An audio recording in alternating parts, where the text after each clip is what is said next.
Boonii kana jeesse Joosiidha. Raacheen immoo maaliif boonii hin beeku jedhe.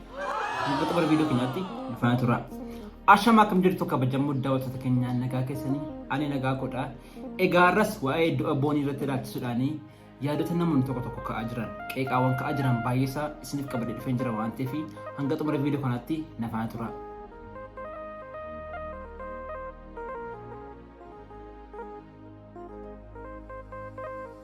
Egaa du'a booniitiif namni tokko farda shakkamaa jiru abbaa manaa ishee kan ta'e Joosiidha. Akkasumas immoo namoonni garaagaraa yaada garaagaraa ka'aa jiru. Baay'een isaanii booniin koomentii namaa ilaalte koomentii namaa haamileetti cabsee of fanniste jedha baay'een. Baay'een immoo kana miti dubbichi Joosiidha wajjin wal qabata dudduuba isaanii waan cimaa jira jedhee haasa'aa. Akkasumallee ragaawwan tokko tokko jiru akka Joosiin shakkamaa ta'uu fi ragaawwan tokko tokko jiru mee viidiyoo kana daawwannee walitti deebina. Fiigenumaan itti bilbile. Akkas naan jedhanii naan jette nama namarraan hin bira ga'ee jechuudha. Namni sun maal laan jedhee bira ani iyyeettidha naan jette ani iyyeettidha nan ajjeesisini booniin kan lubbuu ishee darbe sababa mucaa kanaati. Maali jennaan dheengadda wal lolanii jiru. Wal lolanii uffata ishee fudhattee manaa ba'uuf turtee inni manatti hin deebine deemee ala bulee. Saarii faana kaaffee turanii viidiyoo waraabamee itti ergamee jira isheetti naan jette. Uummata tani ragaa qabatamaa naa kennii jennaan isa kanan beekaa naan jette. Qaamni bilbila boonii irratti viidiyoo ergame sun nu baasu eenyudha? Borus kan biraa akkatti itti fufa. Iftaanis kan biraa akkatti itti fufa. Qananii addunyaa argitan bara 2017 har'a namni waa'ee ishee haasa'u hin jiru. Booniidhaaf illee har'a boochuu har'a waay jettan boruu hin dagattan. Madaa gubaa qaama ta'ee kan itti hafu garuu harmee ishee qofaadha. Harmee ishee qofa. Hundi keenya har'a boonyaaf har'a nama rartee intala jiraachuu qabdu intala chaalenjii kana hunda dabarsitee dhuftee jedhee har'an bu'aaf anillee boruu ishee dagadda. Hundi keenya ol ishee daganna boru.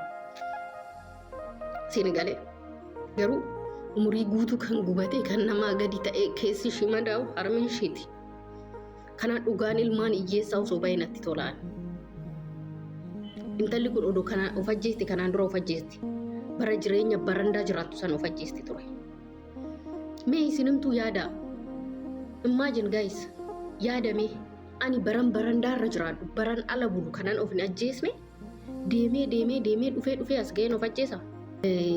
Joosiin seerri isa qabellee hin jiru bana garaachuu laay. Biyya akkasii qabna nuti. Hanga ammaa inni seera jalan oolle. Inda'u qorannoodhuma silkiif seera jalan oolle. Nuti biyya akkasii qabna seera akkasii qabna. Egaa akka obboleettiin kun dubbatutti booniif Joosiin wal lolanii jiraachuu isaanii dubbatti. Kana malee akka Joosiin manaa ba'ee bakkee bule jaalalli isaa duraanii saarii wajjin kaaffeetti wal arganii namni viidiyoo waraabee booniidhaan argetti dubbachaa jirti. Kana malee akka inni mana hin bulle akka inni ishee raaddabee bakkee bule dubbachaa jirti. Kun hundumsaayyuu akka Joosiin shakkamaa ta'uudhaa fi ragaa tokko tokko ni shakkisiisa. Kana malees namoonni tokko tokko immoo booniin koomentiidhaaf jettee of ajjeesti koomentii namaatu akka isheen of ajjeestu godhee namatu baay'ee arrabsa nama baay'ee qeeqa namatu haamilisee buusaa kanaaf jettee of fanniste kanaaf jettee lubbuu ishee dabarsitee jedhanii namoonni baay'een yaada isaanii ka'aa jiru. Meeqa irrattis obboleettiin tokko viidiyoo tokko hojjetteetti daawwannee walitti deebina. Allisa boonii koomentii namaa fi jecha namaatu boonii of ajjeesise bor jettanii afaan bantanii booniin koomentii namaa jecha namaa yeroo dubbistu iyyuu hin qabdu. Booniin nama jecha namaatii fi lubbuu ishee dabarsitee kennitu morma ishee gamadaaf gootu miti. Durba jabdu, durba ogeettii, durba beektu, barsiistuu turte. Fakkeenya shamaraa turte boonii jechuun. Humna dhiirotaa turte boontuu jechuun. Mee dhugaama waaqayyooti booniitu koomentii namaa laalee, jecha namaa laalee, arraba namaa laalee lubbuu ishee dabarse maaf sobdu?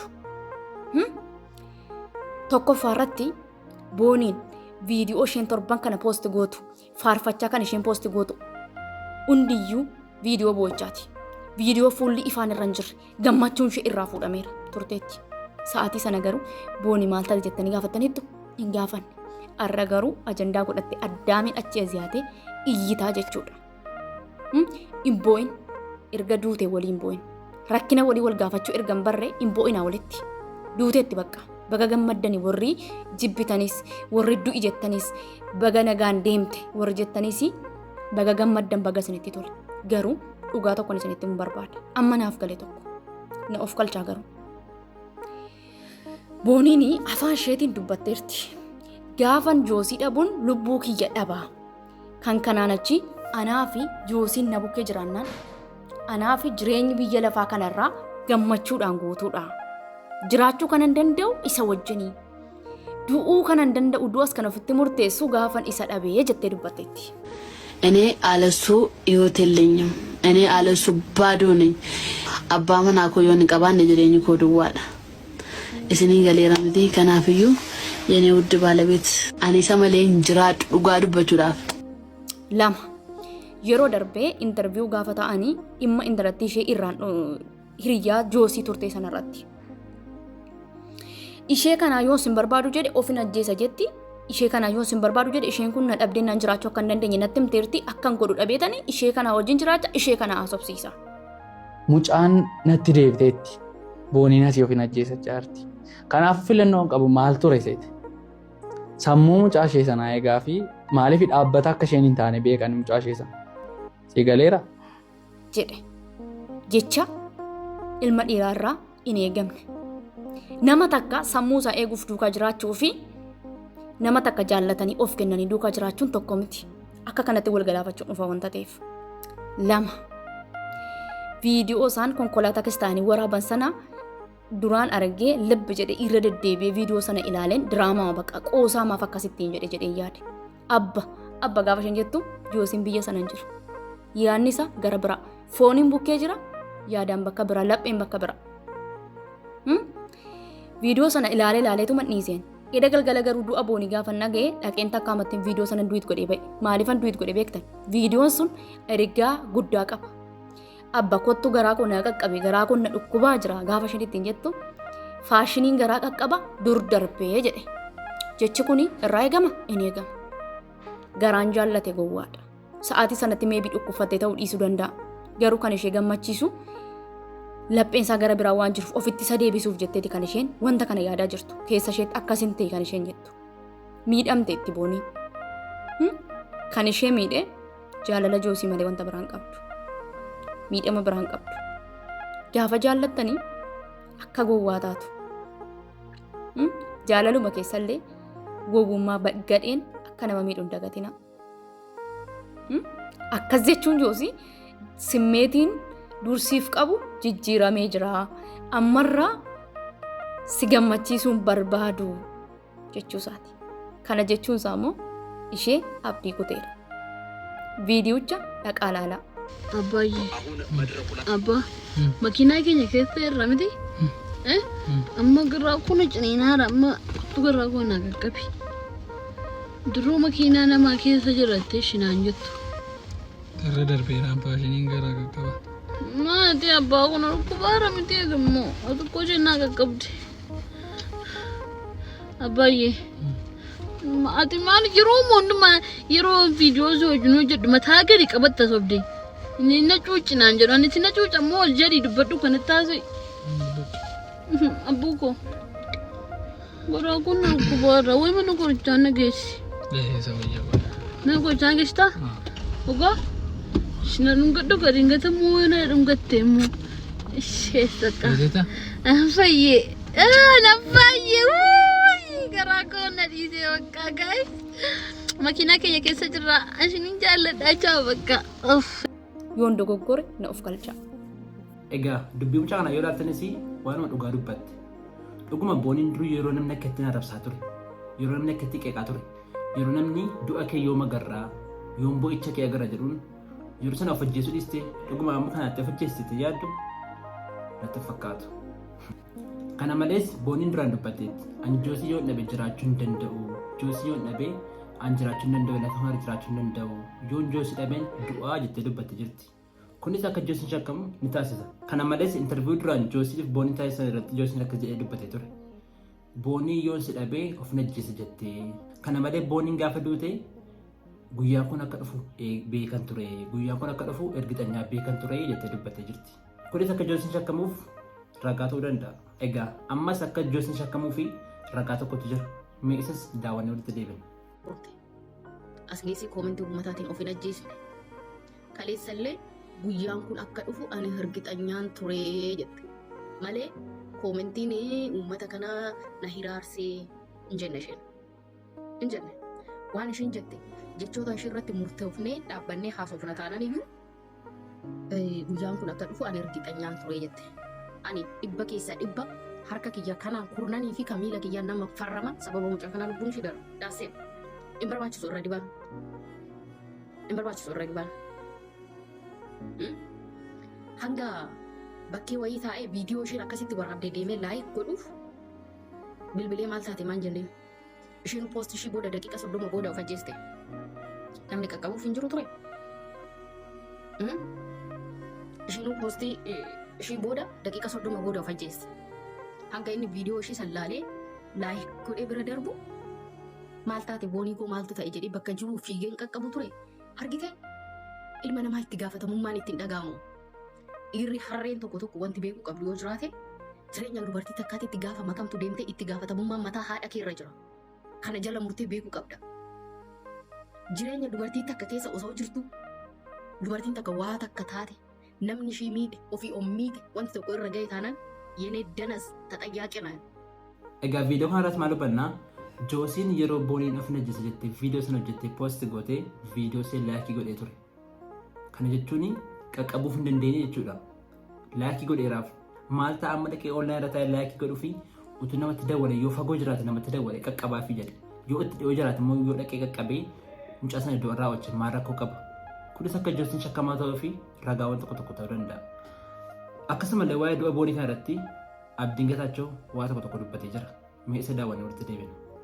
Yoo si jaallate abbaan manaa kee si dhiisee bakka hin deemu. Akkati boossuun godhu, akkati duutuun godhu.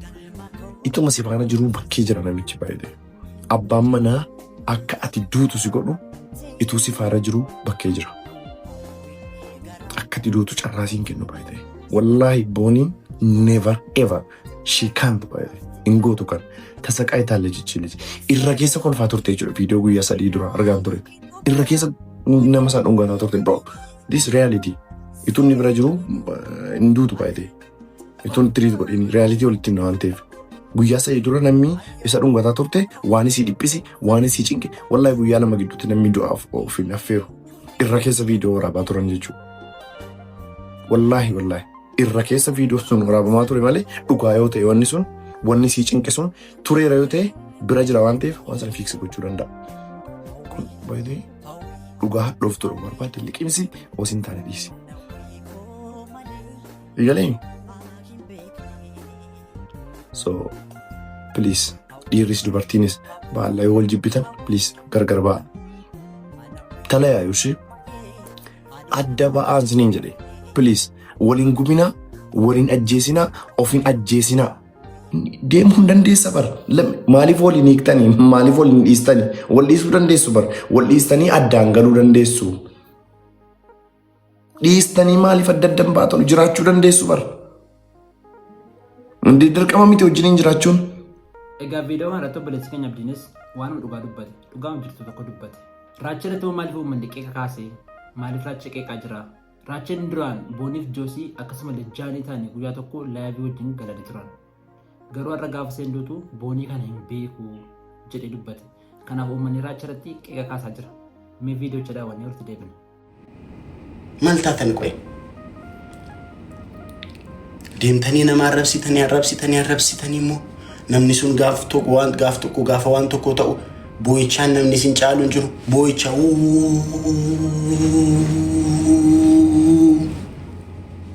namuma arrabsitanii galaafattaniif boo'ichaan immoo sintu tokkoffa. Bakka boo'ichaa immoo namni isin biraan taa'u.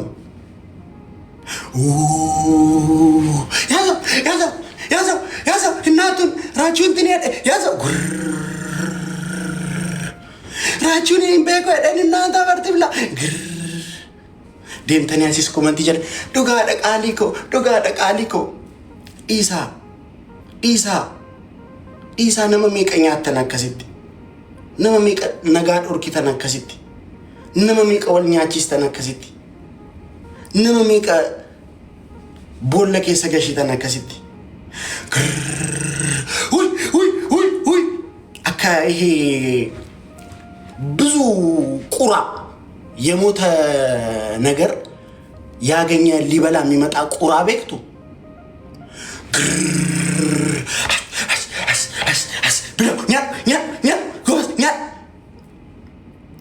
gaafa namni sun immoo wanta ta'e ofii nyaattanii anan beekni irratti taa'ee naasa'u waanan hin beekne irratti waanan ofii nu badhee irratti taa'ee naasa'u dura gaafa natti man eenyu isheen hin beekne ni jedhee gaafadhe gaafa natti agarsiisan gaafa natti man gaddee darbe live irraa ba'ee gaddee darbe baqa darbiyaan personaali wanta hin beekne irratti asirratti live gasti irratti gashee maybe akkas taateetu ta'uu danda'a lakki intinaatu akkas godheen lakki intiniidhaan jedhu akkasiin as dhuftanii goota koonaan jettaniif akkasiin anaaf giftii naa kennitaniif akkasiin goobas raachuu goobas naan jettaniif waan isin barbaadan hin godhan waan ani itti amanee godha nadhiisaa ani bakka hundatti baay'ee jarri naan rabsitu ምንም አይመስለኝም gaafa afaan oromootiin maqaa godhoftanii haasoftan baay'ee na dabbara baay'ee eenyuun akka gammachiisu egaa dhugaa dubbachuuf ani raachaa irratti hin murteessu maaliif raacheen akka ijoollee amaaraa beekutti ijoollee oromoon beeku kanaafiyyuu saatii booniin duute sanatti boonii baay'ee beekuu danda'a kanaafiyyuu boonii ishee kam akka taate sammuu keessa dhufuuf dhiisuu danda'a garuu moduraan raachee boonii joosii fi akkasumallee jaanii wajjin guyyaa tokko laayivii galanii taphachaa turan ani iyyuu gaafa sana argeera kanaaf amma raachaa irratti itti murteessuu hin danda'u garuu immoo raacheen akka ijoollee amaaraatti siqutti ijoollee oromootti siqee wajjin taphatee badaan beeku hanga argetti laayivii kanarratti hanga argetti badaa ijoollee oromootii wajjin isa taphatu argee hin beeku kanaafiyyuu raacheetti itti murteessuu hin danda'u egaa nuti warri lubbuun jirru immoo wal arrabsuu wal qeequu xiibnee utuu wal gorfanne dogoggora walii walitti himnee utuu karaa sirrii irratti wal deebifne baay'ee gaariidhaan jedha egaa kanuma dubbadha amma immoo oduu haaraan tokko dhufee jira viidiyoo booniin yeroo of ajjeesuuf jettee viidiyoo lama poosti gootee tiktookii irraa haqamee jira eenyu taqe maaliif haqame isa jedhu ganaa adda ba'a isas odeeffannoo isaa yoo argadhe isin biraan hin ga'a kanaafiyyuu hanga odeeffannoo isaa argadhutti na eegaa namoonni haga maatii teessanii daawwattan guddaa galatoomaa namoonni yuutuubii kanaaf haaraa taatan immoo sabskraayibii godhaa viidiyoo kana immoo laayikii sheerii koomentii gochuudhaan na jajjabeessaa isiniin jedhaa galatoomaa